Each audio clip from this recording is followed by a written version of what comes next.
אחר הניצחון ההיסטורי. প্রতিনিয়ত আন্তর্জাতিক আইন লঙ্ঘন করে মধ্যপ্রাচ্যে একের পর এক হামলা চালাচ্ছে ইসরায়েল। অনেকটা সহ্যের মাত্রা ছাড়িয়ে গেছে নেতানিয়াহুর দেশটি। ইসরায়েলের এসব অন্যায় অত্যাচারের কড়া জবাব দিতে চায় বাংলাদেশ সহ 20টিরও বেশি দেশ। বাংলাদেশ ছাড়াও এসব দেশের মধ্যে আছে স্পেন, আয়ারল্যান্ড, পর্তুগাল, তুরস্ক, চীন ও কাতার।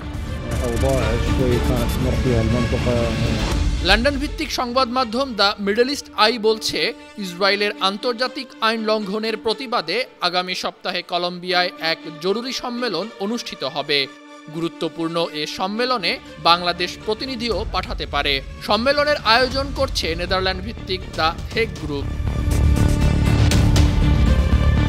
প্রতিবেদনে বলা হচ্ছে, 15 থেকে 16 জুলাই অনুষ্ঠিত হতে যাওয়া এই সম্মেলন থেকে ইসরায়েলের বিরুদ্ধে সুনির্দিষ্ট পদক্ষেপের ঘোষণা করা হতে পারে। বিশ্বের কোনো দেশ আইনের ঊর্ধ্বে নয়, অপরাধ করলে শাস্তিও পেতে হয়। ইসরায়েলকে বুঝিয়ে দিতে চায় এসব দেশ। সম্মেলনের আয়োজনকারী দ্য হেগ গ্রুপ চলতি বছরের 31 জানুয়ারি নেদারল্যান্ডসের দ্য হেগ শহরে আত্মপ্রকাশ করে। গ্রুপটির প্রতিষ্ঠাতা সদস্য Bolivia, Colombia, Cuba, Honduras, Malaysia, Namibia, Senegal ও দক্ষিণ আফ্রিকা। ইসরায়েলকে আন্তর্জাতিক আইনের আওতায় জবাবদিহি করতে বাধ্য করাই গ্রুপটির উদ্দেশ্য। আন্তর্জাতিক ডেস্ক, 52 টিভি।